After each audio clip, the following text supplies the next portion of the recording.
want some chips? Ugh, hell yeah. So, what are you talking about? Ugh. Hey, you seen this? Oh my god. Imagine a world without Donald Trump. Imagine a world without men.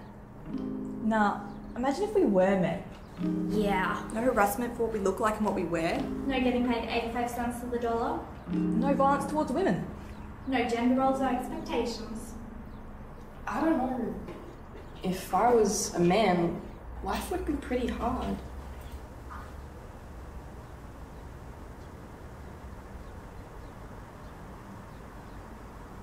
Imagine this.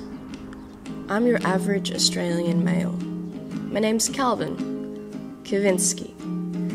I'm tall, blue-eyed, and I have this small ruffle of light brown hair. I have a goofy smile, and people tell me that I'm a funny guy.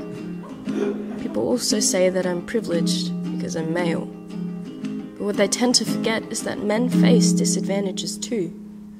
As a male, I'm much more likely to experience crime than a woman, some 3 times more likely to be robbed, 2 times more likely to be blackmailed, have experienced a murder attempt, or actually be a victim to homicide. And if it was me perpetrating these acts, or any crime for that matter, I'd receive a 63% higher sentence than a female of equal history, committing the same crime.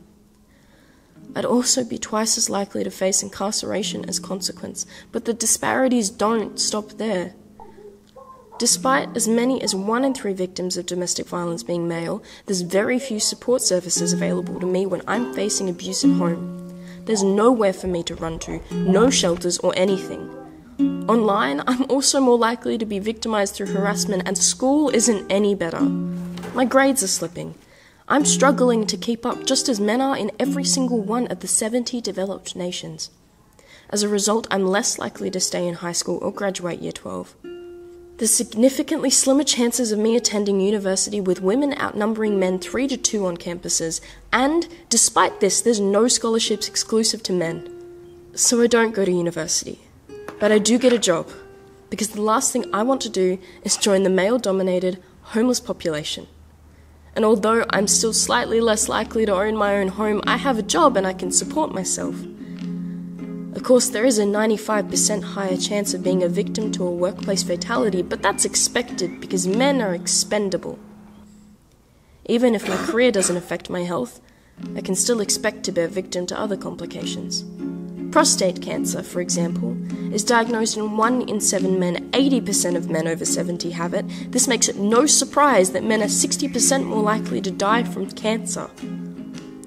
I'm also expected to live 5 years less than my female counterparts, with only a 45% chance of reaching 85. In spite of this, men's health problems are allocated just a quarter of the funding women's health research receives. But that's just the physical health.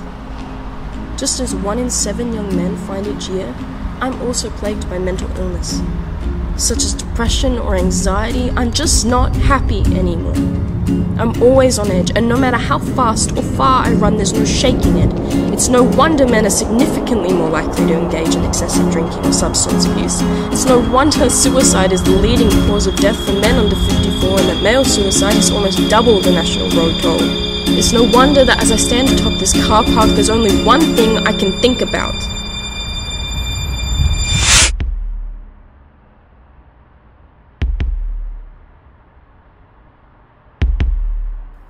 Australia sees 8 suicides a day, 6 of them. 75% of them are men.